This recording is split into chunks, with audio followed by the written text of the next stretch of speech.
यह कहानी एक भूतिया खंडहर की है। उस खंडहर में भूतों का खजाना था। चलिए इस कहानी की शुरुआत करते हैं। गांव का नाम था नाहरगढ़। यह गांव पहाड़ियों के बीच बसा हुआ था और चारों तरफ हरियाली से घिरा हुआ था। गांव के लोग ज़्यादातर खेती करते थे और अपने छोटे छोटे कामों में व्यस्त रहते थे। नाहरगढ़ का किला, जो अब खंडहर बन चुका था, गांव के कोने में स्थित था। गांव वाले कहते थे कि रात होते ही वहां भूतों का बसेरा हो जाता है। दिन में भी लोग उस किले के पास से गुजरने से कतराते थे। कहानी की शुरुआत होती है एक गांव के साहसी युवक अर्जुन। बचपन से ही बहुत जिज्ञासु और साहसी था। उसने अपने दादा दादी से उस खजाने की कहानियाँ सुनी थी जो भूतों ने कब्जे में था। कहते थे कि वह खजाना बहुत ही पुराना और अनमोल था, लेकिन उसे पाने की कोई हिम्मत नहीं करता था। अर्जुन ने ठान लिया था कि वह इस रहस्य से पर्दा उठाएगा। अर्जुन ने अपने दोस्तों से कहा, राम, विजय और सोनू को अपने साथ चलने के लिए मनाया। ये सभी दोस्त बचपन से थे और अर्जुन की तरह ही साहसी थे। उन्होंने किले की खोजबीन करने का निश्चय किया। अर्जुन ने अपने दादा से किले का नक्शा और कुछ सुराग हासिल किए।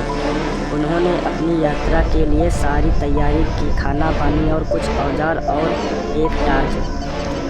एक रात चांदनी रात थी और पूरा गांव सो रहा था। वे चारों दोस्त किले की ओर चल पड़े। किला बहुत ही डरावना और खंडहर हो चुका था। उसके बड़े बड़े दरवाजे, जो अब टूट चुके थे, हवाओं के साथ खड़खड़ाने लगे थे। चारों ने हिम्मत जुटाई और अंदर प्रवेश किया। अंदर का दृश्य और भी भयानक था। हर तरफ धूल और जाले थे। पुराने टूटे फूटे सामान बिखरे पड़े थे।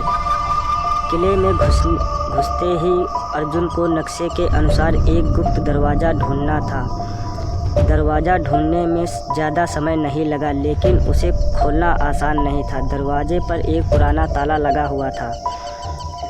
अर्जुन ने अपने औजार की मदद से ताला तोड़ने की कोशिश की। ताला टूटा, लेकिन तभी एक तेज हवा का झोंका आया और उन्होंने किसी के हंसने की आवाज़ सुनी। वे सभी डर गए और लेकिन अर्जुन ने हिम्मत जुटाई और आगे बढ़ने को कहा।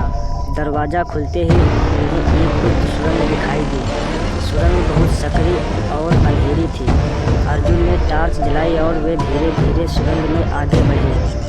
सुरंग के अंदर का माहौल और भी डरावना था। उन्हें अजीब अजीब आवाज़ें सुनाई दे रही थी, जैसे कोई उनके पीछे चल रहा हो, लेकिन वे रुके नहीं। चलते चलते उन्होंने सुरंग के अंत में एक बड़ा सा कक्ष मिला।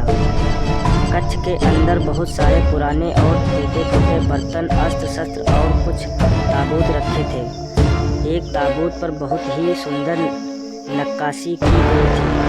अर्जुन ने ताबूत खोलने का फैसला किया। जैसे ही उसने ताबूत को छुआ, कक्ष के चारों तरफ मसाले अपने आप जल गई। चारों दोस्त डर के मारे कांपने लगे, लेकिन अर्जुन ने हिम्मत नहीं हारी और ताबूत खोल दिया। ताबूत के अंदर एक छोटी सी पेटी रखी थी। पेटी पर एक पुराना ताला लगा हुआ था। अर्जुन ने अपने औजारों से ताला तोड़ा और पेटी को खोल दिया।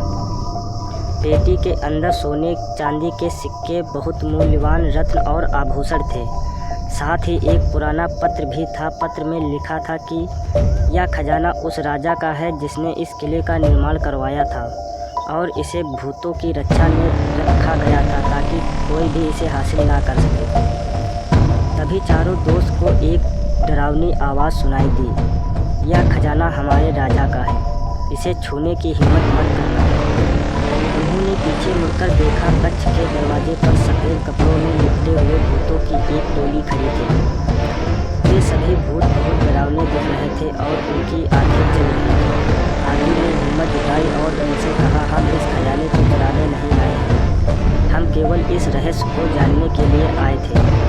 भूतों ने आपस में कुछ चर्चा की और फिर बोले, तुम्हारी ईमानदारी हमें पसंद आई। इस खजाने को ले जाने का अधिकार केवल बच्चे और ईमानदार लोगों को ही है। हम तुम्हें इस खजाने को ले जाने की अनुमति देते हैं, लेकिन एक शर्त है। अर्जुन ने पूछा, क्या शर्त है? भूतों ने कहा, तुम्हें इस खजाने को आधा हिस्सा इस गांव के गरीब और ज़रूरतमंद लोगों के बीच बांटना होगा। अर्जुन ने वादा किया कि वह इस शर्त को पूरी ईमानदारी से निभाएगा। भूतों ने उन्हें